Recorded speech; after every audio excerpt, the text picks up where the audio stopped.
Basta hanggat kaya ko, sisikapin ko na makapagtapos ka ng pag-aaral, anak. Gusto ko masigurado na magiging maayos ka sa buhay. Alam mo naman, itong cancer ko sa matres malala na. Madalas akong manghina kaya hindi na rin ako makapagtrabaho ng maayos. Hindi ko alam kung hanggang kailan na lang ang buhay ko. Pero huwag ka mag-alala dahil hanggat nandito ako, may kakampi ka. Kahit na ako lang ang tumataguyod sa'yo, sisiguraduhin ko na mabibigyan kita ng magandang kinabukasan.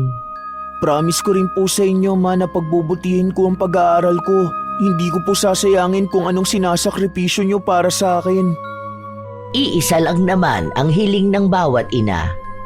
Ang makita ang kanilang anak na natutupad ang bawat pangarap. Ganon din si Jinky para sa kanyang anak.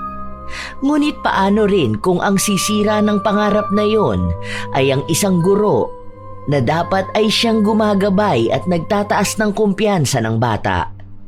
Ano rin kaya ang kahahantungan ng isang gurong matalas ang dila?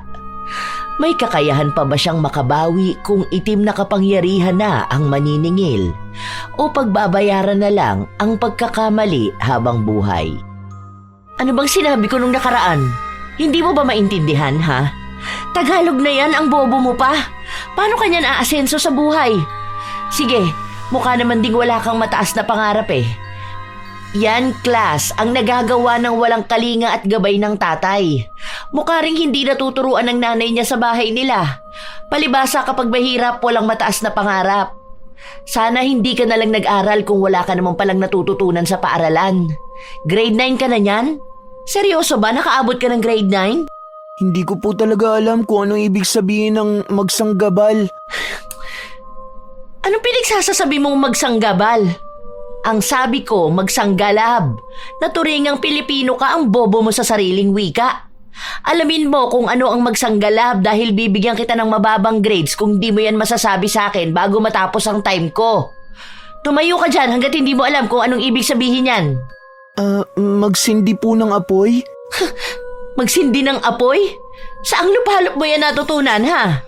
Alam mo, nai-stress ako sa katangahan mong bata ka. Wala ka natutunan sa klase ko. Sige, bahala ka dyan sa buhay mo. Mangolekta ka na lang ng kahoy, pansiga para sa bahay nyo. Hay, punyeta naman talaga. Class, makinig naman kayo sa akin. Huwag nyo namang gayahin si TJ. Parang munggo ang utak, walang nagiging laman. Alam nyo, kapag kayo nagpatuloy sa pagiging bobo, wala kayong mararating sa buhay. Kung gusto nyong umasenso sa buhay, ngayon pa lang dapat magaling na kayo sa klase. Napayuko na lang si TJ habang umuupo siya. Napahiya siya. Hindi naman yon ang unang beses. Dahil sa tuwing nagtuturo ang guru nilang yon, ipinapahiya siya. Ang iba namang kaklase niya, nakikita yon bilang biro lang. O sadyang sanay na ang iba sa kanya dahil naging guru na rin nila ito. Hindi siya makapagsumbong sa principal dahil tatay ng guru nila ang principal. Malamang ay mas kakampihan nito ang anak kumpara sa kanya na nagsusumbong. Nang makauwi na si TJ sa bahay nila, naabutan niya ang ina na naghahanda ng mga ukay-ukay na binebenta nito online. Dahil may sakit sa matres si Jinky, hindi na siya makapagtrabaho ng maayos. Bilang siya na lang ang tumataguyod sa anak, gagawin niya ang lahat para mabigyan ito ng magandang kinabukasan. Kaya hindi rin makapagsabi si TJ ng dinaramdam niya. Ayaw niyang maging dagdag stress sa kanyang ina. Marami na kasi itong iniisip para sa kanilang dalawa dahil bibihira lang kung magbigay ang kanyang ama. May sarili na kasi itong pamilyang binubuhay. Kumain ka na muna, anak. May ginawa ako dyang Graham bar. Gusto mo yon, di ba? Naalala ko kasi bumili ka nun eh. Ang sabi sa akin, pwede raw yung ibenta eh. Lalo na daming bata dito sa atin. Dagdag na lang din sa pinagkakakitaan ko. Sige po, ma. Bihis lang po ako saglit. Okay ka lang ba? Bakit parang nakasimangot ka dyan? Ang dami mo bang ginawa sa school? Opo eh. Walang gana ang bata na pumasok sa loob ng kwarto. Nagbihis siya pero sadyang tamad na tamad siya. Sobrang bigat ng nararamdaman niya dahil araw-araw niyang iniisip ang sinasabi sa kanya ng guro. Paulit-ulit na bumubulong sa kanyang utak ang mga biro na tunay na nakakasakit sa kanya. Bata pa siya masyado para matanggap ang ganong klaseng puna. Sa mga araw na lumipas, walang nangyayaring pagbabago sa buhay ni TJ. Sa tuwing nakikita siya ng guro, sa labas man ng klase nito o sa mismong klase, nagmimistulang naging paborito siya nitong kutsain. Dumating na naman ang klase ni Madam Abalos. Klase na kalbaryo para kay TJ. Ginagamit ang nang, as in N-A-N-G, kapag tinutukoy ay ang noon o mga salitang inuulit. At kung gagamitin din ito sa unahan ng pangungusap, katulad na lang ng nang tumakbo si Nena. Ibig sabihin, nang na may A dahil nasa unahan siya ng pangungusap. Isang halimbawa kapag inuulit ang salita, tumakbo ng tumakbo. Kita nyo? Nang na may A kasi inuulit ang salita. Hindi siya gagamitan ng NG lang. Ikaw TJ, tumayo ka. Yes po, teacher. Ano ang ginagamit sa salita na ito? Nang na may A o nang na NG? Umulan ng malakas.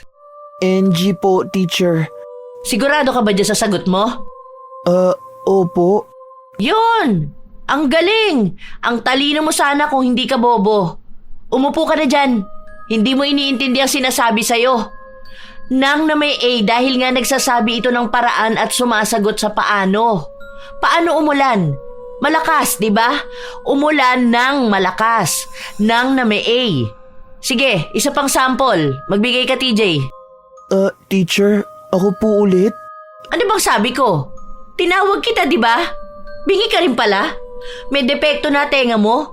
O baka nagpapalit ka na ng pangalan dahil tinipid masyado kaya ginamitan ng 2 letra lang? Magbigay ka ng sample. Ayoko nang inuulit, ha? Sa bahay ng lola ko? Yon! Ang galing mo talaga, TJ, dahil isa na namang katangahan. Nakaka-proud ka dahil sobrang consistent ng pagiging tanga mo. Nang yan na NG. Ang hirap talaga magturo sa bobo. Hindi gumagana ang utak. Ikaw, April. Yon, tama ka. Kumain ng mabilis. Dahil paano kumain? Mabilis, di ba? Kaya nang na may A. Ayan, TJ, tingnan mo ang mga kaklase mo. Nakatama kahit isang tanong. Baka next week mo pa ito magigets, ano? Okay lang yan. Loading pa yung utak mo. Hindi natin agad maaagapan kapag mahina ang kokote.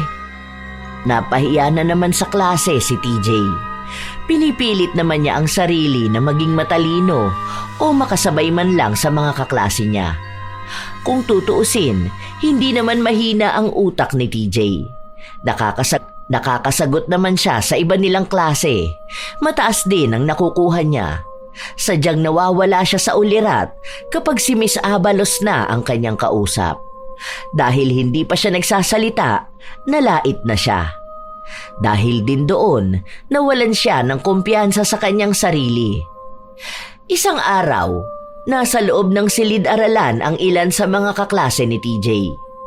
Wala pang klase noon dahil ilang minuto pa bago magsimula. Nagbabasa ng libro si TJ hanggang sa kinausap niya ang katabi niya. Ang ganda nito. Alam mo, pangarap ko maging writer eh. Alam mo yun, magsusulat ako ng libro tapos marami makakabasa. Bibigyan kita ng libro pag nangyari yun. Alam mo yun, yung nakaupo ako tapos ang daming book sa gilid ko. Tapos pirma-pirma ako.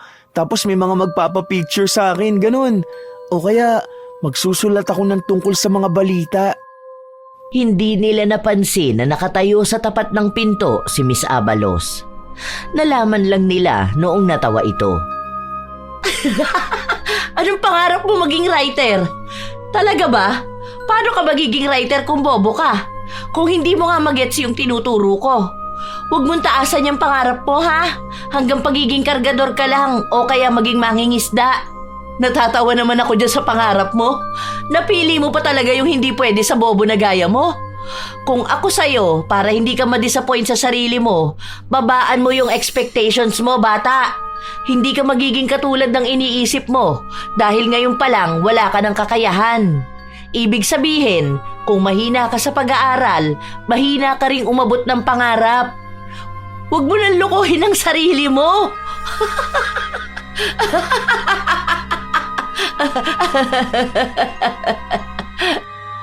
Umalis si Miss Abalos habang tawa siya ng tawa. Matagal ng pangarap ni TJ na maging manunulat. Suportado naman siya ng ina, pero ngayon mukhang hindi na. Tumatak na sa utak niya ang sinabi sa kanya ng guro. Gabi-gabi niya yung iniisip. Naiiyak siya pero hindi niya ipinapakita sa ina. Dahil ayaw niyang mag-alala ito sa kanya. Kapag nagpakita siya ng kahinaan, malalaman lang ni Jinky na malaki ang problema niya sa paaralan. Baka maging dahilan lang din yun ng malalang problema ng ina. Habang wala siyang pasok, nasa loob lang siya ng kwarto, nakakulong, tulala sa kisame. Ang daming tumatakbo sa kanyang isipan. Hindi na niya alam kung ano ang pakikinggan. Para bang gusto niyang umiyak pero walang luha. Gusto niyang sumigaw pero wala siyang boses. Ilang sandali pa, kumatok ang kanyang ina. Hindi ka lalabas? Akala ko ba pupunta ka sa pinsan mo? Ayoko po ma, wala akong gana. Tinatamad po ako makipag-usap sa kahit kanino. Tinatamad din ako magkikilos. Gusto ko dito lang sa bahay nakahiga. Okay ka lang ba talaga? Kung may problema ka, pwede natin pag-usapan. Nakita ko yung mga notebook mo na pinagsusulatan mo ng kwento. Bakit punit-punit na at nandun sa basurahan? Ayoko na nun ma, wala naman yung kwenta eh. Bakit walang kwenta? Ang ganda kaya ng mga yun. Pinabasa ko nga yun sa tita mo tuwang-tuwa kaya siya. Ang sabi pa nga niya, ang talino mo raw kasi nakakaisip ka ng mga ganun. Sayang naman yun. Ilang taon na yan nandyan sa'yo.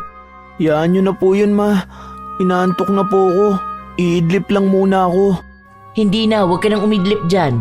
Ilang minuto na lang kakain na Hinihintay ko na lang kumulo yung ulam, kakain na tayo. Bumangon ka na nga dyan.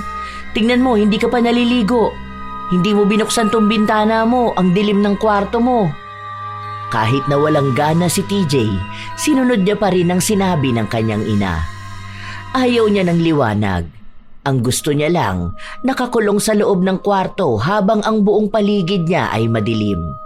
Dahil ganon ang nararamdaman niya. Madilim ang mundo niya. Ganon ang pakiramdam niya ng ilan pang mga linggo. Ang dating bibo at masiyahin na bata, naging tahimik, madalas na mag-isa. Ang dating hilig niyang pagbabasa ng libro, itinigil na rin niya. Lahat ng nagpapasaya sa kanya, hininto niya. Kahit sa ibang subject na dating aktibo siya, nawala na siya ng gana. Dahil wala na siyang kumpiyansa sa sarili. Hanggang sa dumating ang araw na nakita ng kanyang ina ang kanyang grado. Bumaba ata ang grades mo, anak ka. Ano nangyari? Nahihirapan ka ba? May project ka bang hindi na ipapasa? Hindi na kasi kita nakikitang gumagawa ng kung ano-ano Sabi pa sa akin ng advisor mo, minsan daw, tulala ka sa klase. Kaya ang akala niya may problema tayo sa bahay. Alam kong hindi ka okay. Sabihin mo sa akin. Ayoko nang mag-aral ma, stop na lang po ako. Tapos tulungan na lang kitang magtinda ng ukay. Ha? Bakit mo naman naisip yan? Hindi ka pwedeng huminto sa pag-aaral. Ito na nga lang edukasyon ang maipapamana ko sa'yo. Para kung sakali man na mawala ako sa mundo, alam ko na may maganda kang kinabukasan. Ganun din naman po yun, di ba? Magtatrabaho pa rin naman ako pagkatapos ko mag-aral. Bakit kailangan ko pa magtapos? Ayoko na po mag-aral Ano bang problema sa school nyo? May nambubuli ba sa'yo ron?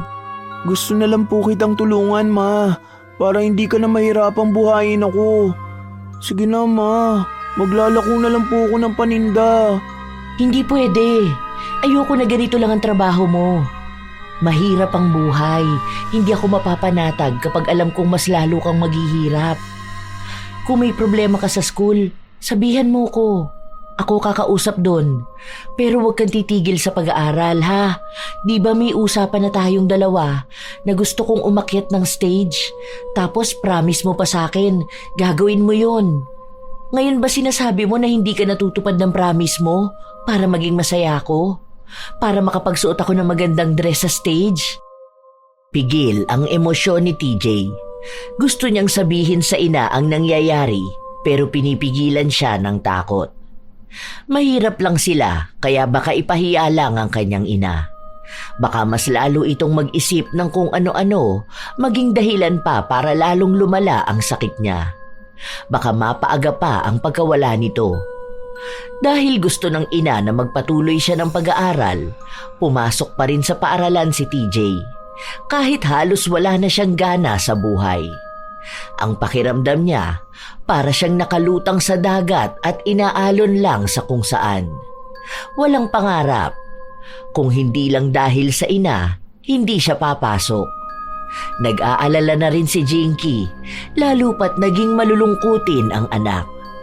Pumunta siya ng paaralan at kinausap ang prinsipal. Baka lang naman po pwedeng mamonitor yung anak ko. Para po kasing may problema sa mental health niya. Alam niyo na, bata, hindi makapagsabi ng maayos. Kular ang anak mo, di ba? Hindi ka nagbabayad ng tuition?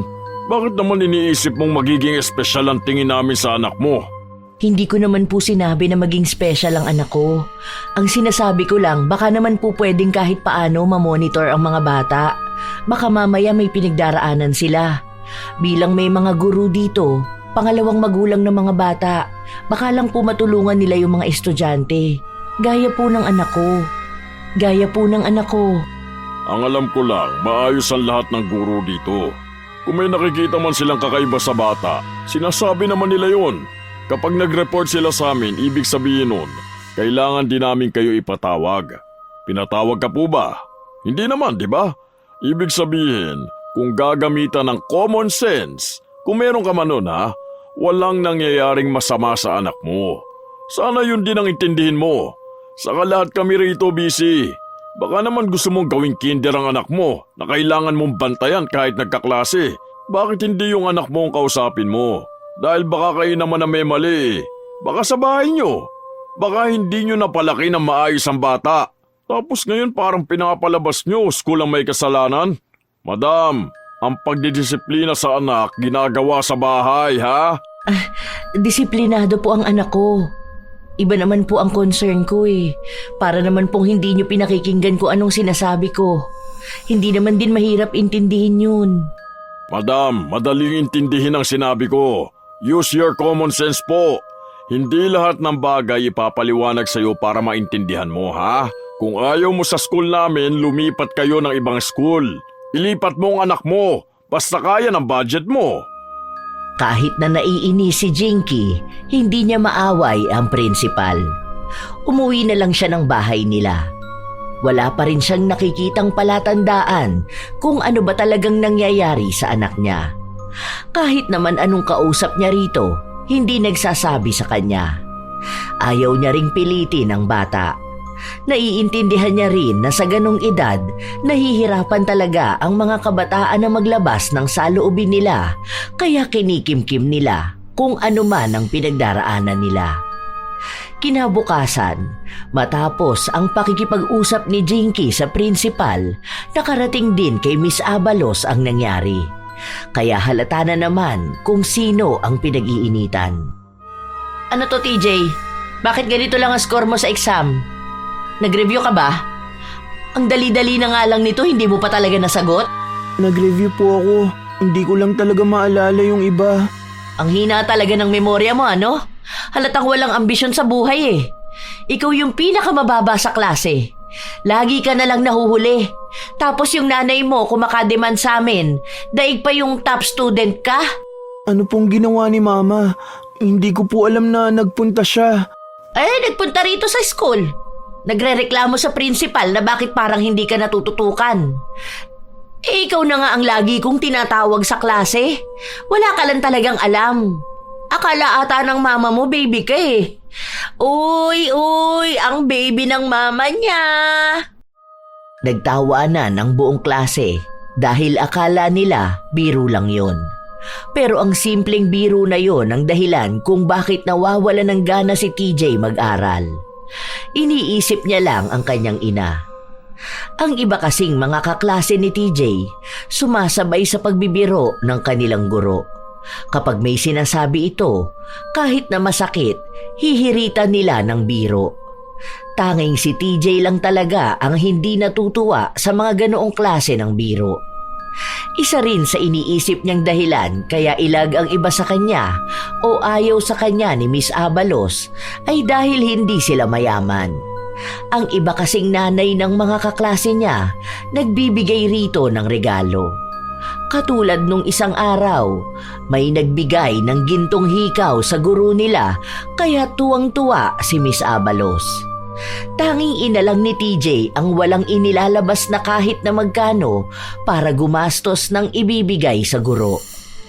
Nang makauwi na si TJ, kinausap niya ang ina at sinabi ang tungkol sa pakikipag-usap nito sa prinsipal.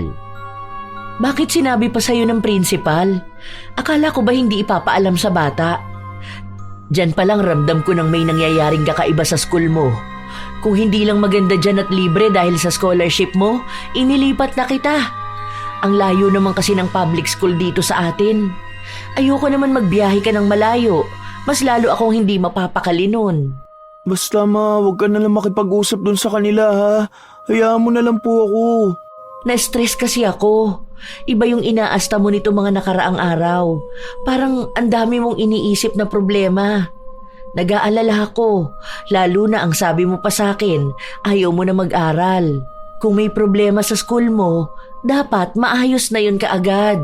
Sige po, mag-aaral na ako. Basta huwag ka na pupunta sa school ha.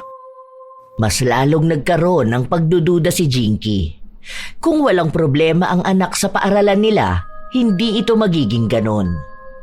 Ilang araw pa ang lumipas, nang hihina si Jinky, kaya hindi niya masyadong maasikaso ang anak. Pasensya ka na talaga anak, hindi ako makakasama sa family day. Ang sakit ng puson ko ngayon, ang lakas pa ng dugo ko. Pero si Tita Kikay mo naman sasamahan ka. Sinabihan ko na siya eh. Bukas yun, di ba? Okay na po ma, wag na.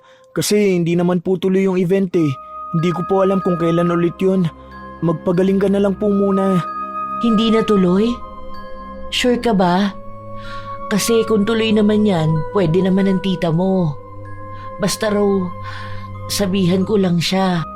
Opo, hindi lang yata nasabi sa GC. Pero hayaan nyo na po yun. Basta wag nyo na lang pilitin kung hindi nyo kaya. Nagsinungaling si TJ. Dahil ang totoo, tuloy ang event pero hindi niya pinilit ang iba niyang kamag-anak na samahan siya. Nahihiya na rin kasi siya sa mga ito kahit pasabihin na tiyahin niya. Lalo na at malaking abala rin ng oras na igugugol masamahan lang siya. Kaya habang ang mga kaklase niya ay may mga magulang, mag-isa lang si TJ. Hindi siya sumasali sa kahit na anong laro, lalo na kung kasama ang mga magulang. Napansin siya ng iba, kaya nagtanong sa kanya kung nasaan ang mga magulang niya. Wala po. Kaalis lang ni Mama. Masama po kasi ang pakiramdam niya eh. Pero kanina po nandito naman siya. Sabi ko lang po, umuwi na lang siya para kahit po paano makapagpahinga siya. Di ba po? Okay na rin naman po ako rito eh. Hindi naman po ako maglalaro. Maayos naman nung una dahil nga walang ibang pumapansin sa kanya. Wala pa rin siyang sigla kaya nakaupo lang siya sa dulo. Pinapanood ang mga batang masasaya habang siya hindi alam kung ano bang nararamdaman niya. Ilang sandali pa, nilapitan siya ni Miss Abalos. Ano, wala ka magulang? Hindi po makakapunta si Mama dahil masama po ang pakiramdam niya. Doon na lang po muna siya sa bahay namin. Sus, ano ba naman yung nanay mo? Iisa ka na nga lang niyang anak eh, hindi ka pa maasikaso. Para isang araw ka lang sasamahan sa school, hindi pa magawa. Nakakaawa ka talaga. Hindi ka na iniintindi ng magulang mo. Hindi ka pa makapag-aral ng maayos. Dahil nga kakapiranggot lang yung utak mo. Hay, bakit ba may mga taong ganyan sa'yo? Makaalis na nga. Hindi na yon pinansin pa ni TJ dahil wala siyang pakialam sa kutya ng iba. Basta maayos ang kalagayan ng ina. Sa mga araw na lumipas, pinipilit ni TJ na ibalik ang kanyang sigla. Ngunit sa tuwing magiging maayos siya, saka naman yun sisirain ng kanyang guro. Habang nagkaklase, tinanong na naman siya. Nasagot niya naman ang maayos, pero sa pangalawang tanong sa kanya, hindi niya agad nasagot kaya galit na naman si Miss Abalos sa kanya. Halatang wala kang silbi, ano? Simple na nga lang tong tinatanong ko, hindi mo pa talaga masagot? Simple, ibig sabihin napakadaling bagay. Alam mo, sa lahat ng mga naturuan ko, ikaw ang pinakabobo sa kanilang lahat. Pinakamalalang naging estudyante ko. Ngayon ko lang nalaman na sadya talagang may mga taong mahina ang utak kahit ilang beses mong turuan. Ang tagal mo bago maintindihan yung tinuturo sa'yo. Huwag ka na lang kaya mag-aral, ano? Scholar ka. Sayang ang pinapaaral sa'yo ng gobyerno kung ganyan ka. Ang laki ng gastos para sa'yo. Galing sa tax namin yan. Alam mo, ngayon pa lang sinasabi ko na sa'yo ha, wala kang mararating sa buhay. Hindi ko naman po talaga alam. Wala naman po akong maalala na tinuro niyo yan. Pasensya na po, teacher. Eh ano nga bang maaalala mo? Di ba, ganito kaliit ang utak mo oh. Mas maliit pa sa munggo. Kung ganito ka palagi, ha? Wala ka talagang pangarap na maaabot. Magiging mababang tao ka. Gayahin mo na lang ang mama mo, nagbebenta ng ukay-ukay. Kasi malamang, siguro nung nag-aaral yun, bobo rin siya. Baka yun ang namana mo sa kanya. Sana hindi na kita makita bukas. Tulala na naman si TJ matapos nun. Lagi niyang iniisip ang masasakit na salitang sinabi sa kanya ng guro. Sinubukan din siyang kausapin ng isa niyang guro pero wala siyang sinabi. Nung tanungin ng kaklase niya, nalaman ang nangyari. Pinagtanggol naman siya pero bilang prinsipal ang ama ni Miss Abalos, wala silang naging laban. Kaya nakiusap na lang din si TJ na wag na siyang tulungan dahil baka madamay pa ang ibang tao. Nakiusap din siya na wag na lang sabihin sa ina. Pinaliwanag niya ang sakit ng ina kung bakit iniiwas niya ito sa stress. Naunawaan naman siya ng guro, kaya may awa talaga itong nararamdaman sa kanya.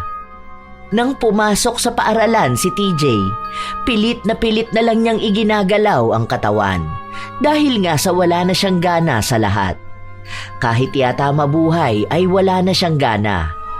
Habang umaandar ang oras, parang mas lalo siyang bumabaon sa kinauupuan niya. Hanggang sa dumating na naman ang oras na kinatatakot niya. Klase na naman ng malupit niyang guro. At sa kanya na naman nakatuon ang atensyon nito. Oh, ang kapal naman ng mukha mo magpakita pa sa klase ko. Ano, buong araw nakabubuhan na naman ang ipapalaganap mo? Gusto ko lang pong mag-aral. Aral-aralan yan? Nagtawanan ulit ang buong klase. Ganun lagi ang buhay ni TJ. Hanggang sa isang araw, wala siyang pasok sa paaralan. Nasa loob na naman siya ng kwarto. Alam niyang mabaho, alam niyang magulo, pero wala siyang balak maglinis. Kapag nakita na naman yon ng ina, pagsasabihan na naman siyang maging masinop sa sarili. Pero paano nga ba niya gagawing maging masinop kung hindi niya maintindihan kung ano ba ang nararamdaman niya? Bakit ba ang hirap maging masaya? Parang ang lungkot ko. Hindi ko maipaliwanag eh. Hindi ko rin naman makukwento sa iba dahil sinong makikinig sa akin. Sobrang boring ng kwento ko. Wala rin naman makakaintindi sa akin dahil kung ako nga hindi ko maintindihan ang sarili ko. Parang gusto ko na lang matapos lahat. Nang kinagabihan na yon, sabay silang kumakain ng ina. Masarap naman ang ulam, pero kahit na anong gawin ni TJ, parang hindi niya yon gusto. Wala na siyang kahit na anong gusto. Ganon na kalala ang nararamdaman niya. Ano ba nak, hindi mo man lang nagalaw yung pagkain mo ah. Tingnan mo nga, nilalaro-laro mo lang yan. Wala po akong ganang kumain, ma. Ayoko na. Ayaw mo ba ng ulam? Anong gusto mo para ipagluto kita? Hindi pwedeng hindi ka kakain. Paano ka magkakaroon ng resistensya niyan? Nag-aaral ka, kailangan ng utak ng pagkain. Wala akong ulam na gusto, Ma. Wala po akong maisip. Basta ayoko lang kumain. Kaninang umaga hindi mo ginalaw yung pagkain mo. Tapos yung merienda mo iniwan mo lang sa lamesa ni hindi mo ginalaw. Ngayon sasabihin mo na wala kang gana? Ano ba talaga? Hindi pwedeng wala kang gana. Baka magkasakit ka pa niyan. Hindi ko alam eh. Basta alam ko po busog ako. Hindi ka tatayo dyan hanggat hindi mo kinakain yan. Sige, kahit na hindi mo na ubusin yan, kahit na kalahati lang ang makain mo, para lang malamanan yung tiyan mo. Hindi pwedeng matulog ka nang hindi kumakain. Pinilit ni TJ kumain, pero naduwa lang siya. Nagsuka.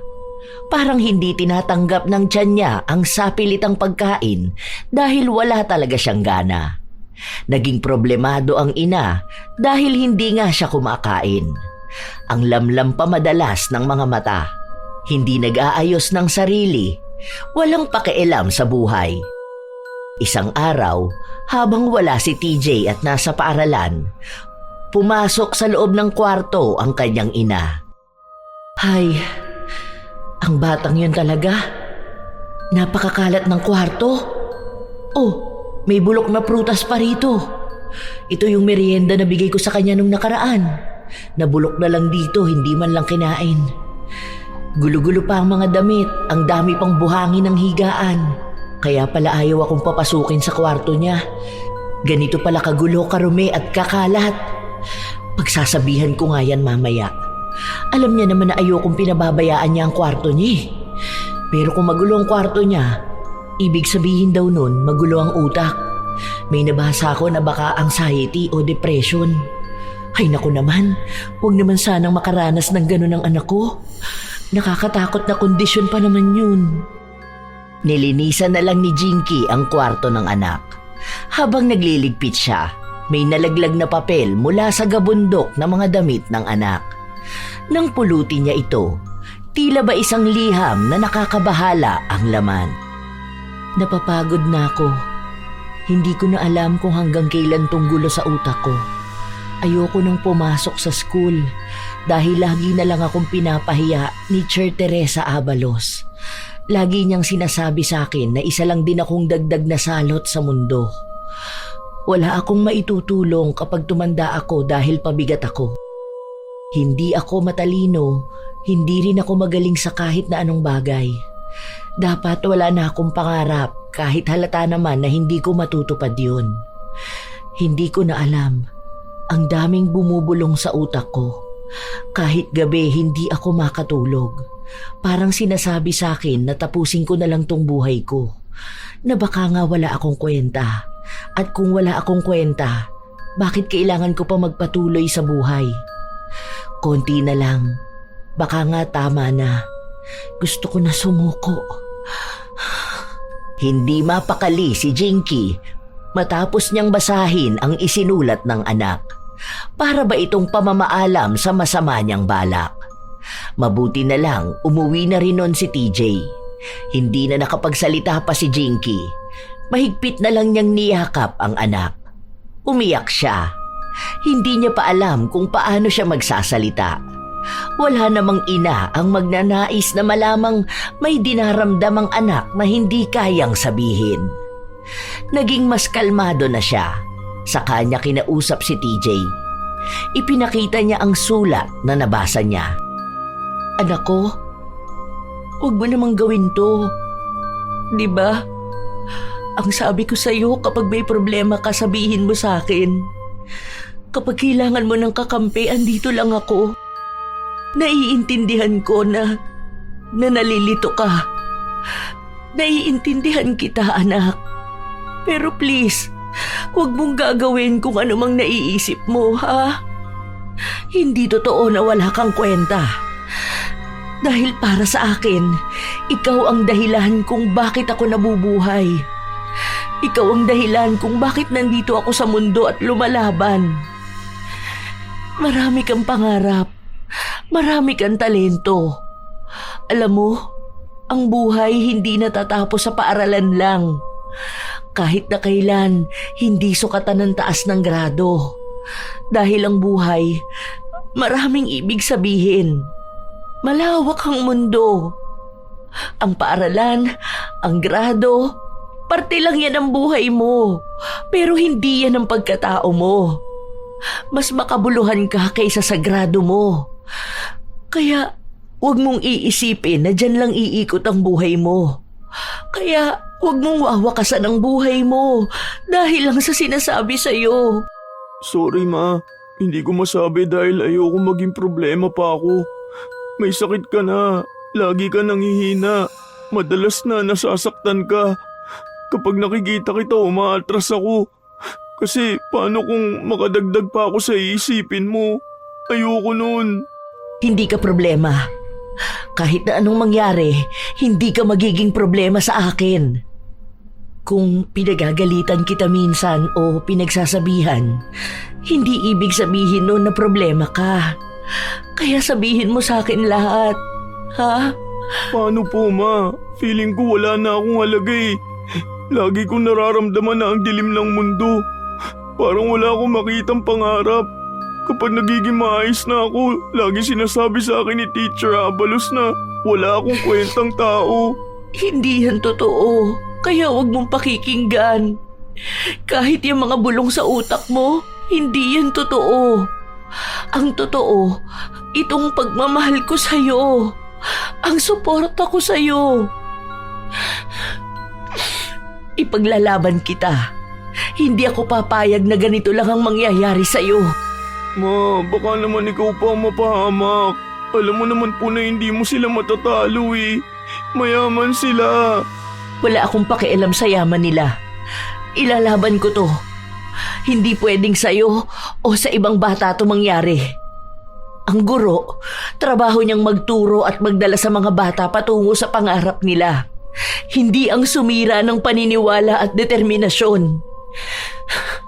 Kakampi mo ko. Doon, kahit na paano, gumaan ang pakiramdam ni TJ. Para siyang nakalabas sa kadiliman. Lalo na noong mahigpit siyang niyakap ng kanyang ina. Kinabukasan, sumugod si Jinky sa paaralan kung saan kinausap niya si Miss Abalos. Hindi na siya nag-aksaya pa ng oras para ilabas ang hinanakit niya. Anong karapatan mo sabihin na walang kwenta ang anak ko? Teacher ka! Matalino ka! Bakit hindi mo ginagamit ang utak mo? Hoy! Excuse me! Anong pinagsasasabi mo dyan? Huwag mo akong kakausapin ng ganyan dahil hindi kita ka-level. Hindi talaga, dahil isa kang mababang uri ng tao. Alam mo, ang taong nagsasabi ng walang kwenta sa isang bata, siya ang totoong walang kwenta.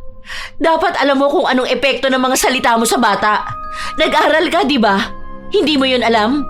Makapasang-awa ka lang nun. Walang naiwan sa kukote mo. Hindi ko kasalanan kung walang utak ang anak mo. Dapat ikaw ang dumidisiplina sa kanya. Ikaw ang nanay niya, di ba? Kaso mukha namang napabayaan mo rin siya eh. Palibasa, wala kang asawa. Wala ka rin namang asawa. Wala kang anak. Hindi ka kasi pwede maging magulang. Bukod sa wala kang kwentang tao, wala ka ring respetong maituturo sa anak mo. Feeling matalino ka eh. Kung magkakasalubong tayo sa labas ng school, magmumukha kang luka-luka. Hay, hindi ko sasayangin ang oras ko makipagtalo sa mababang uri ng tao. Ipaglaban mo kung ano yung gusto mo ipaglaban. Bahala ka sa buhay mo. Huwag mo akong guguluhin ha, dahil ako ginagawa ko lang kung anong trabaho ko. Ang turuan at itama ang mga bata kapag nagkakamali sila. Isang beses lang nagbabanta si Jinky dahil ang susunod na gagawin niya, tiyak may mapaparusahan. Lumapit siya sa principal. Sinabi niya ang tungkol sa ginawa ni Miss Abalos. Umaasa siya na baka sa pagkakataon na yon ay may makinig sa kanya at bilang namamahala ng mga guro, may gagawin ang ama ni Miss Abalos. Ngunit sa bawat kwento niya, humihikab pa si Carlito. Tunay na nakakabastos dahil wala siyang maramdaman na simpatya para sa problemang kinakaharap ng kanyang anak. Ay nako madam, parte talaga ng buhay ng mga bata yan. Huwag natin gawing sensitive ang mga anak natin ha. Noong ang kabataan ko, mas malala ang mga teacher namin eh. Wala namang ganito na sumugod na nanay. Kaya tignan mo, ang tatag ng mga matatanda. Huwag mong igaya ang buhay mo noon sa buhay ng mga bata ngayon. Kaya mataas ang suicidal rate sa mga kabataan dahil sa ganyang mindset. Hindi ba kayo nagseseminar tungkol sa mga nangyayari ngayon? Sa bagong henerasyon? Talagang ganyan ka mag-isip? Ginawa kasing sensitive ang mga bata. Saka yung anak ko pala biro yun. Kung hindi marunong tumanggap ng biro ang anak mo, malamang masasaktan siya. Dadamdamin niya yun. Hindi naman pwedeng seryoso lagi ang mga guro, di ba? Boring naman yun. Minsan, kailangan natin ng konting saya. Ganon din sa pagtuturo sa mga bata. Imbis na yung anak ko ang pagsabihan, yung anak mo na lang. Dahil turuan mong hindi maging sensitive. Kung nabuhay pa yan ng panahon ko, baka hindi niya kayanin. Masyadong naging baby ang mga bata Ang sensitive. So wala kang gagawin.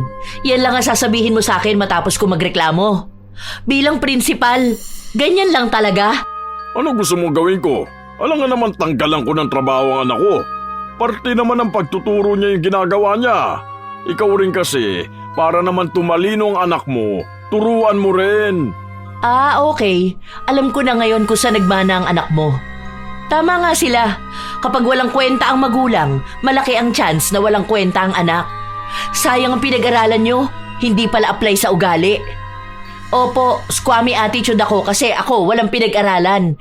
Pero parang magkaka-level tayo. Hindi pala, mas mababa pa kayo. Nakaka-disappoint. Ganitong teacher ang pinupuri kada Teacher's Day. Hindi naman bayani. Walang pakialam si Jinky kung nagalit niya ang principal. Dahil ngayon na alam na niya ang ginawa sa anak niya, wala siyang aaksayahin na oras para gantihan ang mga ito. Hindi na siya papayag na minsan pang iisipin ng anak na wakasan ng buhay dahil lang sa hindi makatarungang salita ng tinaguriang guro. Nang makauwi na si TJ, kinausap ito ng ina. May nakausap na ako. Tutulungan daw nila tayong lumapit kay Sir Raffy Tulfo. Irereklamo natin yung teacher mong walang ya, saka yung tatay niyang konsentidor. Dapat lang managot sila sa mga kasalanan nila. Baka sa susunod ibang bata naman ang ganyanin nila. Ma, wag na. Nahihiya po ako. Maharap ako dun, mamaya maipakita pa sa TV. Makikita yun ng mga tao kahit na matagal na. Ayoko nun. Mabubuli lang lalo ako. Pag-uusapan nila ako. Ang malala pa po, baka pagtawanan nila ako. Huwag na yun, ma. Mas lalo lang po ako natatakot sa kahihiyan Mas mapapadali tayong makahingi ng tulong kapag ganun ang ginawa natin. Kasi kung aasa lang tayo sa pagsasampa ng kaso, baka walang mangyari. Dahil maraming gagastusin kapag ganun Hindi tulad kapag humingi tayo ng tulong, mas mabilis silang makakakilos. Wala rin tayong ilalabas na pera. Huwag na po, ma. Sige na po, huwag na. Kaya nga ayoko ipaalam sa iba dahil natatakot ako Ayokong isipin nila na nagpapapansin ako o sobrang nagpapaawa ako. Baka kahit tanungin ako, wala akong masagot. Nahihiya talaga ako kapag ganun, na parang pagkakaguluhan din ako. Mas gusto ko na lang manahimik tapos lumipat ng school. Huwag lang talaga mapanood sa TV. Nagpupumilit si TJ na wag nang ituloy ang pagrereklamo na maaaring umabot sa punto na mapapanood pa siya ng maraming tao. Bilang isang bata na walang kumpiyansa sa kanyang sarili, hindi niya kakayanin ang media. Dahil sa pakiusap ng anak, hindi na lang itinuloy ni Jinky ang pagrereklamo. Pero hindi niya sinabi na titigil siya sa paghihiganti. Dito na niya naisipan na ipabarang ang mag-ama. Pero dahil iisa lang ang kailangang mauna, si Miss Abalos na ang inuna niya. Nais niyang maging mas malala. Hindi lang basta parusa, kundi bagay na magbibigay ng kahihiyan at sakit. Hindi na lang yun sinabi ni Jinky sa anak. Paraan niya ito para maipakita na ang mga taong katulad ng ugali kay Abalos hindi pinapalampas. 2 araw na hindi pumasok si Miss Abalos at nung pumasok siya, para bang may sakit siya. Hindi masyadong maigalaw ang kanyang dila. Hindi naman ito namamaga pero kapansin-pansin na may kakaiba. Pinipilit na lang niyang maging normal ang lahat. Nasaan yung assignment niya? Ano po yun, ma'am? Hindi mo ako naiintindihan? Anga ka? Ang sakit ko yun yung dila ko. Bisit kasi ko, di lang ako intindihin. Naging katatawanan siya ng buong klase dahil panay sila tanong kung ano bang sinasabi ni Miss Abalos. Dahil nga hindi nila maintindihan. Akala nila isang linggo lang na ganun, pero buwan ang inabot bago kahit na paano ay nanunumbalik ang maayos niyang pananalita. Pero hindi pa rin nawawala ang butas-butas sa kanyang dila. Mas lumalala ito at mas lumalalim. Hanggang sa pinatayo si TJ para sagutin ang isang katanungan. Nang biglang may tumalsik sa damit ng bata. Maliit na uod. Hindi niya alam kung saan galing hanggang sa nakita niyang sa dila ng guro. Kitang-kita nila kung paanong nagbutas-butas ang dila ng kanilang guro. At kada maliliit na butas, may lumalabas na mga uod. Sa tuwing nagsasalita siya, tumatalsik ang mga ito. Sa takot ng mga bata, nagsigawan sila at nagtakbuhan. Dahil doon, nakakuha ng maraming reklamo si Miss Abalos. Nakarating din kay Jinky ang nangyari dahil sa kwento ng kanyang anak. Takot na takot kami lahat, ma. Kasi alam mo yung nakikita sa Facebook, yung butas-butas na paa, pero sa kanya yung dila niya. Tapos as in sobrang liit ng mga uod. Ay, naiisip ko na naman, nandidiri ako. Buti naman, baka inuod na kamo ang dila niya dahil sa kasamaan ng ugali niya. Deserve niya yun. Lahat talaga ng mga taong masasama ang ugali, masama yung nagiging balik sa kanila. Ano po kaya yun? Parang sakit na niya, ganun po? O baka may allergy siya? Kasi talagang kita mo yung butas sa bibig niya. Parang yung butas-butas na parang ganun sa honeycomb. Gagaling pa kaya yun, ma? Sana hindi nakakahawa, no? Magkakaroon pala ng meeting bukas. Ipapatawag daw po lahat ng parents. Baka pag-usapan po yung tungkol dun. Ang dami kasi mga magulang na nagrereklamo. Natatakot mga kaklase ko, ayaw nang pumasok sa klase. Natutuwa si Jinky sa nalaman niya. Alam niyang nagsisimula pa lang ang kalbaryo ni Miss Abalos. Sa kasamaan ng ugali nito, malamang mas malala pa ang daranasin niya. Kinabukasan, maagang nagpunta sa paaralan si Jinky. 1 oras pa bago ang pagtitipon nila. Habang naglalakad siya, nasa lubong niya si Miss Abalos. Bakit naman naka-face mask ka? Baka hindi makahinga yung mga uod sa loob ng dila mo. Wala akong panahon makapag-usap sa'yo. Sayang naman. Ako pa naman gusto ko. Naririnig ko yung mga chismis tungkol sa'yo ah. Ang lala nga raw niyan. Patingin nga ako. Mukhang masaya ka pa sa pinagdaraanan ng ibang tao, ano? Sa bagay, ano ba namang alam mo sa mga ganito? Mga taong katulad mo, wala naman yung ibang alam kundi ang maging masaya kapag naghihirap ang ibang tao. Kaya hindi ka gumagaling dyan sa cancer mo eh. Hindi naman sa lahat ng tao. Ano lang, sa mga katulad mong deserve parusahan. Akalain mo yun, dahil mga bulok na salita ang lumalabas sa'yo, ayan, nabulok yung dila mo. Nakakatakot nga raw eh. Balita ko, tatanggalin ka sa klase ah. Ano yun, mawawalan ka na ba ng trabaho? Wawa ka naman. Ano pala yan? Nalulunok mo yung uod? Tumataas ang balahibo ko oh. Palibhasa, wala kang alam sa science. Hindi ito uod. May mga puti-puti lang ang dila ko dahil sa gamot na nilalagay ko. Saka may pambayad ako sa doktor, no? May gumagamot ng sugat ko. At sa oras na gumaling ako, may trabaho at propesyon akong babalikan. Sana all, no? Inggit ka? Kung sana may pinag-aralan ka lang katulad ko. Okay, tingnan nga natin kung hanggang saan aabot ang kayabangan mo. Uod? Teacher Abalos pala. Edukada ka kuno, pero parang hindi ka naman tinuruan ng good manners and right conduct. Siguro ikaw ang kulelat sa value subject no ano. Sa bagay, wala rin naman nagtuturo na magandang asal sa bahay nyo. Nagmana ka pala sa tatay mong salaula ang ugali. Galit na galit si Miss Abalos, lalo na at hindi na siya nakapagsalita. Umalis na agad si Jinky. Noong araw din na yon, nagsimula ang pagtitipon. Maraming mga magulang na sumang-ayon na alisin na si Miss Abalos. Lalo na kung may kakaiba itong sakit. Dahil may kaya sa buhay at mayayaman ang mga magulang ng mga bata, likas na may kaartehan sila. Iniisip nila na baka mahawa ang kanilang anak at sila pa ang mahirapan. Naroon din naman si Miss Abalos para ipagtanggol ang sarili niya. Mga mami, huwag po kayo matakot ha. Ito po nakuha ko may bigyan certificate sa ospital. Naggagamot na po ako. May operasyon ako sa susunod na linggo. Isinasaad rito na hindi nakakahawa ang sakit ko. Hindi sa pagtalsik ng laway o anuman. Saka po, walang katotohanan na may uod ang dila ko. Walang lumalabas.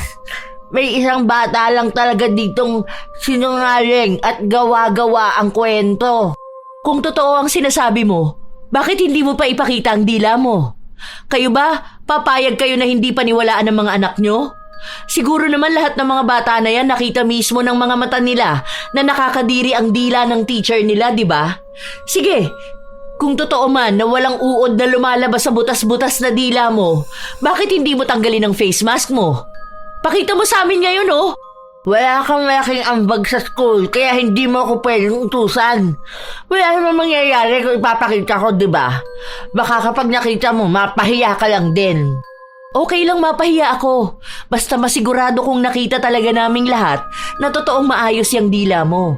Hindi yung baka mag-overthink kami na uuwi ang mga anak namin na may nakakapit na uod sa kanila dahil tumalsik galing sa dila mo. Sasagot pa sana si Miss Abalos, ngunit nagsalita ang ibang mga magulang. Hiniling nila na ipakita nga ang dila ng guro. Dahil paano sila magtitiwala sa papel na ipapakita niya kung hindi niya patutunayan mismo na walang dapat na ipangamba ang mga magulang. Takot na takot si Miss Abalos kaya hindi niya maipakita. Humingi siya ng kaunting oras. Nagpaalam siya saglit at sinabi na maglalagay lang muna siya ng gamot. Nagpalusot pa siya na hindi raw pwedeng mahanginan ang dila niya dahil dapat lagi itong basa. Tumakbo siya sa opisina ng ama. Tulungan mo naman mga dinis.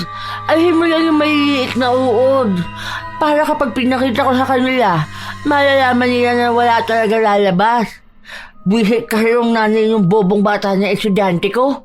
Pinilit ba naman ako ipakita ang dila ko? Kaya mo na, hindi naman halata eh. Ayoko nga humawak dyan. Takot ako sa ganyang maliliit na buhay. Ay, ano pa yan? Doon ka nga sa labas. Huwag mo ipakita sa akin yan. Kinikilabutan ako. Ang arte mo naman. Anak mo ko, kaya dapat tulungan mo ko. Kadkarin mo lang yung dila ko. Ito naman, akala mo naman mamamatay ka kapag nakahawa ka ng uod. Walang nagawa si Carlito. Dahil kung hindi niya tutulungan ang anak, maaaring mawalan nito ng trabaho. Baka mahirapan pang makapasok sa ibang paaralan. Nang masigurado nilang wala na ang mga uod, saka bumalik si Miss Abalos sa silid-aralan kung saan ipinakita niya ang kanyang dila. Kadiri, ang tataba ng mga uod. Anong uod? Layo ka ba? Walang uod ang dila ko. Kung ano-anong chismis yung pinagsasasabi mo. Galit na galit ang mga magulang na may halong takot at pandidiri. Nagsigawan din ang mga bata at lahat sila ay umalis ng silid-aralan. Ang naiwan lang sa loob ay sina Jinky at Miss Abalos. Doon lang din kasi napagtanto ng guro na may lumabas na 3 malulusog na uod mula sa dila niya. Kasunod nun ay ang paglabas ulit ng maliliit pa mula sa butas-butas ng kanyang dila. Buhit naman talaga. Saan ba lang gagaling ko mga to? Hindi ko maalis. Walang iya. Bakit ba kasi ang dami ng tao? Ako pa ang nagkaganito. Buisit! Buisit! Ganyan pala talaga ang itsura niya, no? Ang sayo pala tignan kapag nagdurusa ng malalayong taong masama ang ugali. Ano pa bang ginagawa mo dito, ha? Masaya ka na ba na nakita mo? Siguro, grabe ang kademonyohan mo kaya masaya ka sa paghihirap ng ibang tao. Nakangiti ka pa dyan? Di wala ka man lang simpatya sa akin? Kung hindi naman dahil ka sa pagpupumilit mong tanggalin at ipakita ko, hindi naman to mangyayari sa akin. Alam mo kung bakit andito pa rin ako? Kasi gusto ko makita kung paano ka nahihirapan.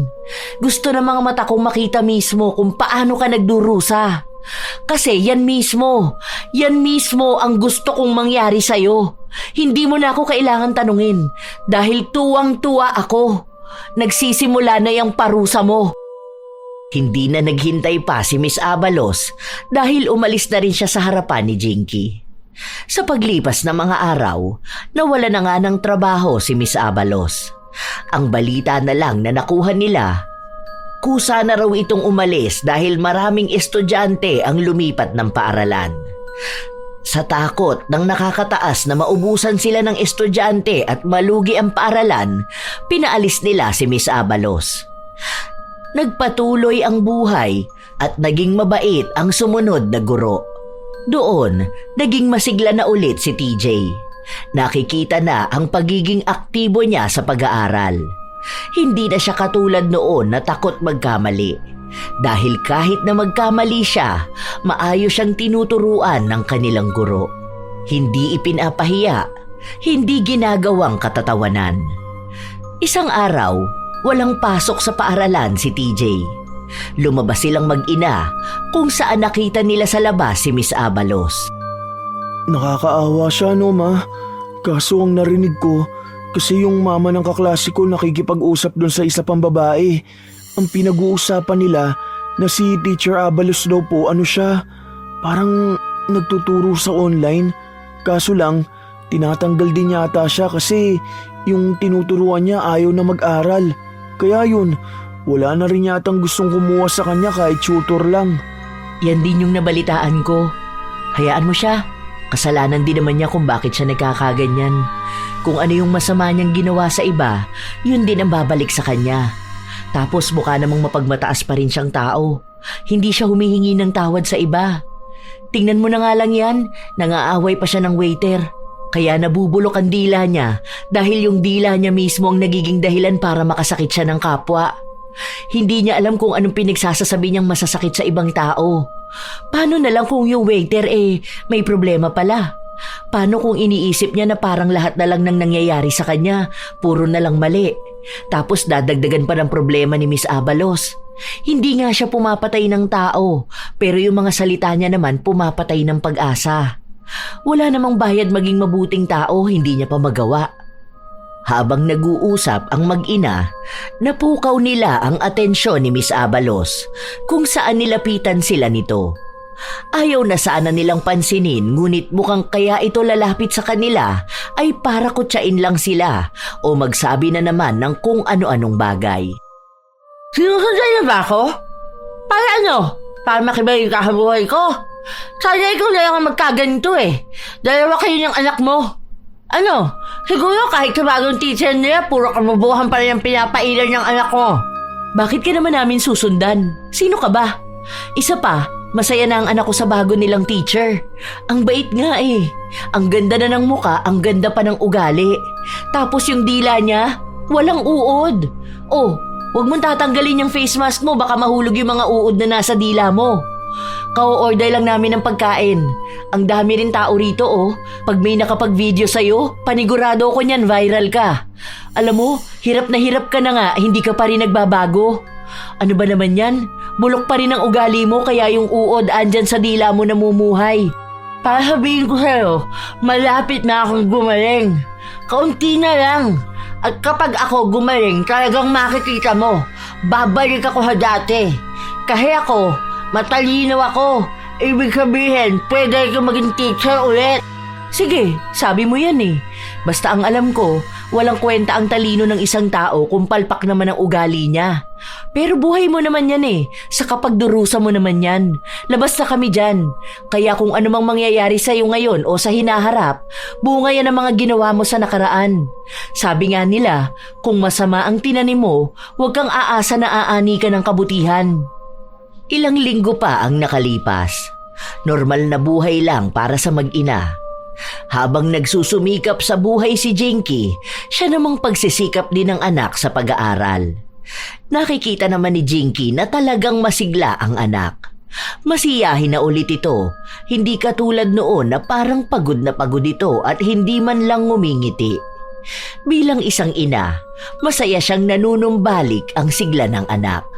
Hanggang sa malapit nang matapos ang taon ng pag-aaral ni TJ. Ibig sabihin ay tutungtong na siya sa 10 baitang. Isang hapon, umuwi si TJ at sinabi niya sa ina na pinatatawag ito ng prinsipal dahil nais siyang makausap. May sinabi ba sa'yo kung bakit daw? Wala naman po, pero ang sabi niya sa akin, importanteng araw po yun.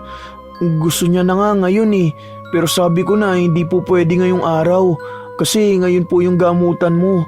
Kailangan mo magpahinga. Hindi alam ni Jinky kung para saan, pero nagpunta pa rin siya ng paaralan. Nang pumasok siya sa loob ng opisina, nakita niya roon si Miss Abalos. Matagal na itong wala sa paaralan, kaya hindi niya alam kung bakit naroon. O baka dahil ama nito ang prinsipal. Wala naman siyang pakialam kay Miss Abalos. Depende na lang kung pinatawag siya dahil dito. Tungkol ba saan tong pagpapatawag sa akin? Tungkol ba to sa anak ko o tungkol lang sa kung ano? Ito kasing anak ko. Ang sabi niya may nakausap siya. At ang sabi sa kanya mukhang pinapakulam siya. At ano naman ang kinalaman ko dun? Hindi ako albularyo. Mukha kasing ikaw lang ang may kakayahan na gawin to sa akin. Kaya pagsasabihan na kita ha, ipaalis mo ang kulam na to sa akin bago ka pa maparusahan. Kapag ako nagpa-albularyo, tiyak ako na babalik to sa'yo. Baka hindi lang dila mo ang uurin. Baka buong katawan mo na. Hindi ako ready, sorry. Hindi ko alam na parang may audition pala rito para sa comedy bar. Nakakatawa kasi. Hindi kami nagpapatawa rito, madam ha. Kinakausap ka namin na maayos. Hindi na nga namin pinagkakalat sa ibang mga magulang Kaya ka nga namin kinausap ng pribado. Dahil nga gusto namin na sa atin na lang tong issue na to. Yung hindi na makakalabas sa ibang tao. Bakit hindi nyo ipagkalat? Takot din kayo na baka magmukha kayong tanga, no? Isipin mo yun, bigla kayong mambibintang ng tao kahit na hindi nyo naman napapatunayan. Saka kahit saan nyo naman dalhin yung chismis na yan, hindi naman kayo paniniwalaan ng mga tao. Sa panahon ba ngayon may naniniwala pa sa kulam-kulam na yan? Saka kahit sa pinakamagaling kayong albularyo lumapit, hindi nyo matutukoy kung sinong gumawa niyan sa inyo. Dahil alam namin na ikaw lang ang may motibo. Naalala ko noon sumugod ka rito dahil sa suicidal note ng anak mo, di ba? Tapos yan na ang nangyari sa anak ko. Hindi ka man lang ba naaawa? Bakit? Ang anak mo ba naawa nung panahon na may magpapakamatay na dahil sa kanya? Isa pa, patunayan niyo munang nagpakulam ako. Hanggat wala kayong patunay, wala kayong magiging laban sa akin. Sige, i-go mo na yan dyan sa albularyo. Kapag gumaling ka, congrats. Kapag bumalik sa akin, ganun talaga, di ba? Kung gagaling ka nga, wala namang gumagaling na taong masama ang ugali. Alam ko na kung anong gusto mo. Gusto mong pumahay yung anak mo at magkaroon ng maraming awards. Gusto mong magsabit ng ilang medal sa kanya. Sige, kung yan ang kapalit, tutulungan ka ng tatay ko. Wala akong pakialam sa medals o awards na yan. May ganyan man o wala ang anak ko, ayos lang sa akin basta makapagtapos siya ng pag-aaral. Hindi yan ang sukatan para maging proud ako sa kanya. Mahirap kami pero may prinsipyo ako. Kung ako man ang gumawa niyan sa'yo, hanggang sa kamatayan ko hindi ko yan babawiin. Maghanap ka ng albularyo na magtatanggal niyan dahil kahit na kailan, hindi ko yan babawiin sa'yo. Magdusa ka habang buhay dahil yan ang nararapat sa'yo. Huwag mo akong guluhin o takutin. Kahit na sa kamatayan, hindi ako takot. Huwag ka na magbatigas. Sige, pera, gusto mo? Total, mahirap ka. May sakit ka yan, di ba? Bibigyan kita ng pera para man makaya mong buhayin ng anak mo. Kaya kong buhayin ang anak ko mag-isa. Hindi mo ako mabibili. Walang kahit na anong sapat na halaga o suhol ang kapatawaran ko. Kung anong galit ko, ibinabaon ko yun sa puso ko. Masama kayong palang tao Paya-payaho lang pala tayo rito. Dapat, pati ikaw, pinaparusahan din, di ba? Madam, kung ang Diyos nga nagpapatawad ikaw pa kaya na tao lang? Huwag niyong gamitin ang Diyos. Mas kilabutan ka dyan. Masyado kayong ipokrito. Sayang, ang daming salamin dito sa opisina pero hindi nyo makita ang sarili nyong refleksyon. Wala naman saysay itong usapan natin Hindi ko rin naman kayo pwede i-educate kasi hindi naman kayo bobo. Sadyang masama lang kayong tao. Sige na, sabihin mo na lang kung ano bang gusto mo. Huwag ka na magmataas, wala ka mapapala kung ganyan ang ugali mo. Sabihin mo na para magawa na namin. Gusto mo humingi ako ng tawad sa'yo? So ayun na. Ikaw ang hindi marunong magpakumbaba. Ganyan ka pala humingi ng tawad? Ano bang gusto mo? Yung naiiyak-iyak ako? Teka, magpa-practice lang ako ng acting ha? Nakakatawa ka. Sarili mo lang ang iniinsulto mo. Mas lalo mong pinapatunayan sa akin na hindi mo deserve ang kapatawaran mula sa akin. Na wala akong dapat na maramdamang awa sa'yo. Kahit na totoo mang umiyak ka sa harap ko o lumuhod ka, hindi ako magpapatawad kung peki lang din ang salita mo. Huwag niyo na rin sanang aksayahin ang oras ko dahil wala akong pakialam sa pinagdaraanan niyo. Katulad lang din ng sinabi niyong wala kayong pakialam sa mental health ng mga bata. Nagmatigas si Jinky. Hindi siya magpapatawad kahit na anong mangyari. Hindi madadala sa salita o sa mga panakot sa kanya. Nagsabi kasi si Miss Abalos na yung anak na lang niya ang ipapakulam nila. Pero bata pa lang si TJ, may kontra na siya sa anumang gawa ng itim na kapangyarihan.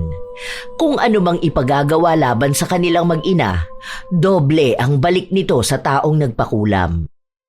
Isang araw, nabalitaan na lang niya na nagkasakit ng malala si Carlito. Hindi raw matukoy kung ano yung masakit sa kanyang tiyan. Doon na lang nabalitaan ni Jinky na gumawa ng ritual si Carlito bilang bawi sa kanilang mag-ina. Pero sa kanya tumalbog. Dahil doon, hindi na maagapan ng albularyo. Natanggal siya sa trabaho nang wala sa oras. Nagkaroon din ng sunod-sunod na kamalasan ng kanilang buhay. Naging hikahos sila sa buhay kahit na nangyari lahat yon sa loob lang ng isang buwan. Dahil hindi makapagtrabaho ang mag-ama, wala silang ibang inaasahan kundi ang kakapiranggot lang natira sa ipon nila. Matapos na maloko ng peking albularyo si Carlito at tumangay ng malaking halaga mula sa kanya. Ma, tingin mo po, karma na ni na Teacher Abalos yun? Kasi po, naririnig ko yung ibang teacher na yun ang pinag-uusapan eh. Lalo na raw po dun sa nakarma sila. Paano raw pinapakalat din nila na mangkukulam daw po tayo? Hayaan mo na sila. Buhay na nila yon. Nakulam nga raw po yung principal. Tapos ikaw sinisisi. Yun lang yung narinig ko pero di naman sila pinaniniwalaan. Kasi sinungaling daw sila at imposible na gawin mo yun. Wala namang katotohanan yun eh. Kung anong pinapakalat nila, sila na yung may mali ron. Saka wala akong panahon sa mga pagbibintang nila sa akin. Basta ang mahalaga sa akin, maayos ka na. At alam ko na kapag nawala ako sa mundong ito, magiging matatag kang abutin ng mga pangarap mo sa buhay. Wala na po kaming pasok, ma.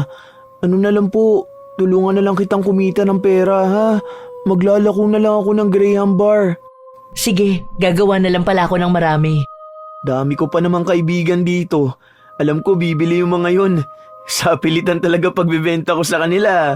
Para iipunin ko yung pera ko na yun. Para kapag pasok ka na, hindi ka na po magbibigay sa akin ng allowance. Masayang nag-uusap ang mag-ina. Hanggang sa nakarinig sila ng katok. Wala naman silang inaasahan na bisita. Kung kapitbahay naman nila, minsan tinatawag na lang ang pangalan nila at hindi na kumakatok. Si TJ ang nagbukas at noong makita niya ang dating guro, tinawag niya ang ina.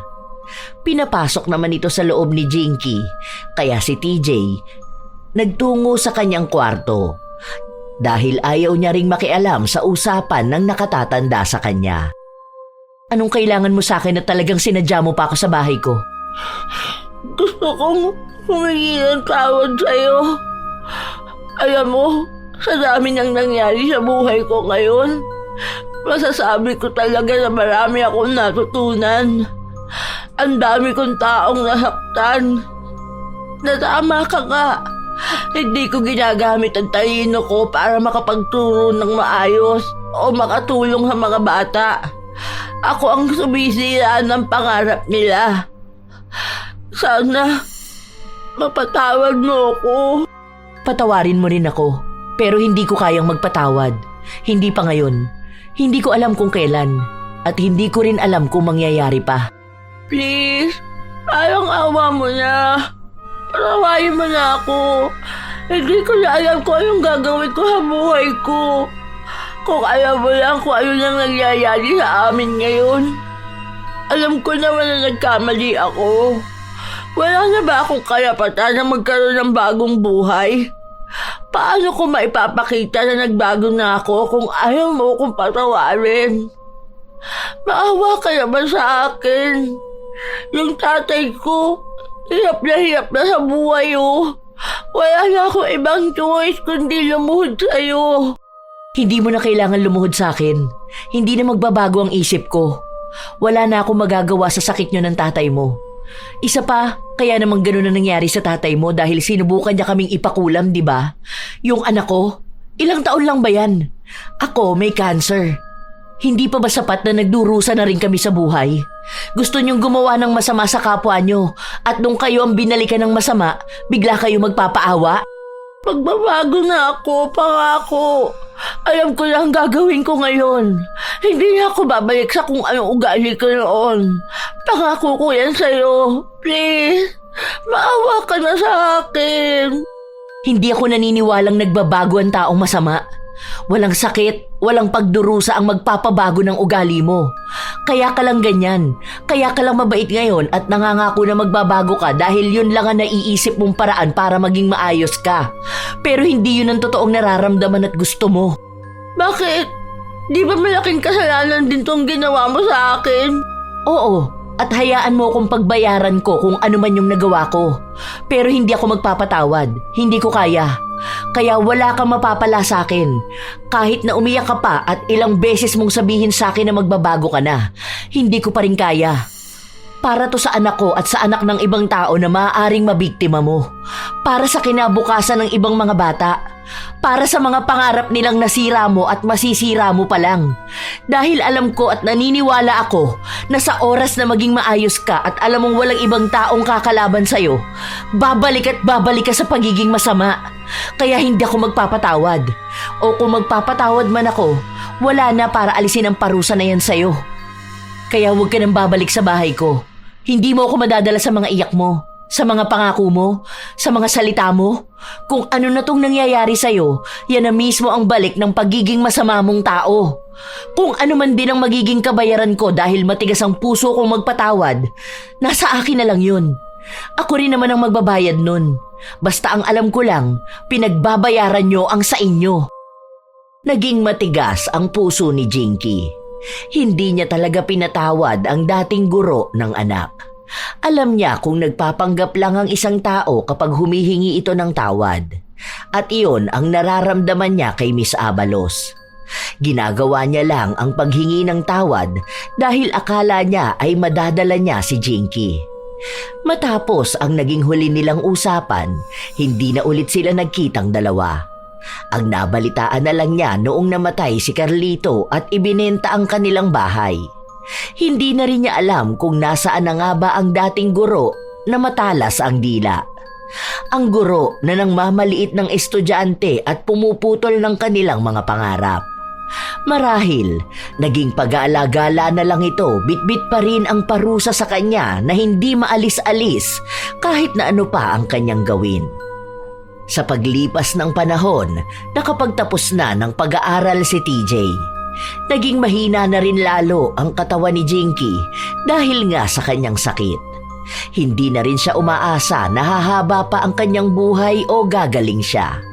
Basta ang alam niya lang, maganda na ang buhay ng kanyang anak. Hindi na ito kailanman nagduda sa kanyang kakayahan. Tunay talaga na sa mga guro nagmumula ang pagtanggap ng bata sa sarili. Kung siya ba ay may kakayahan, may halaga at may pag-asang abutin ang pangarap niya. Ngunit sa kasamaang palad, may mga guro rin na may masamang ugali, matalas na dila at walang habag kung manghusga. Ang salitang bobo, walang mararating o hanggang dyan ka na lang, ay hindi lamang simpleng salita, kundi tila ba mga sandata ito na kayang sumugat ng pag-iisip at pagkatao ng isang bata. At minsan, mas malalim pa ang tama nito kaysa sa anumang pisikal na sugat. Para sa karamihan ng estudyante, ang guro ang unang otoridad na nagbibigay ng kumpiyansa, nagtatama ng direksyon at humuhubog ng pag-iisip. Kaya kapag mismong guro ang nagtatanim ng pagdududa at kahihiyan, ang bata ay natututo ring maniwala na mababa ang kanyang kakayahan. Nagsisimula ang pagkasira ng pangarap hindi dahil sa kakulangan ng talino, kundi dahil sa kakulangan ng taong naniniwala sa kanya. Responsibilidad ng guro ang magturo, hindi manira. Ang tunay na edukador ay nagpapalakas sa mahina, hindi nagdadagdag ng bigat sa bata. Mahalaga na ang guro ay marunong kumilala sa pagkakamali ng estudyante nang hindi ibinababa ang dignidad nito. Kapag ang guro ay gumagamit ng galit sa halip na gabay, insulto sa halip na pangunawa, nagiging hadlang siya sa pag-unlad ng bata. Tandaan na ang guro ay hindi lamang nagtuturo ng akademikong kaalaman. Sila rin ang unang naglililok ng kumpiyansa at pag-asa ng kabataan. Ang salitang binibitiwan nila ay kayang magtulak sa estudyante pataas o kaya ay magpatulak sa kanila pabagsak. Ang tunay na sukatan ng mahusay na guro ay hindi ang taas ng grado ng estudyante, kundi kung paano niya tinulungan ang bata na makita ang kanyang halaga at kakayahan. Nakakalungkot naman talaga isipin, mga apo, na maraming mga guro ang hindi isinasaalang-alang ang damdamin ng mga bata. At sila pa talaga mismo ang sumisira ng pangarap nila. Habang may mga guro din naman na todo ang suporta sa mga estudyante at nagiging kakampi nila. Naway walang mga bata ang magduda sa kanilang abilidad dahil bawat bata ay may kanya-kanyang kakayahan. Hindi man kasing galing ng iba, may natatangi namang galing sa bagay na pinipili nila. Kayo ba, mga apo? Anong mga masasaya at malulungkot na karanasan ninyo sa mga naging guro nyo na hindi nyo malilimutan? Maaari nyo yang ibahagi. Naway may maganda kayong aral na natutunan. Ito ang inyong Lola Telang at maraming salamat sa pakikinig nyo, mga apo.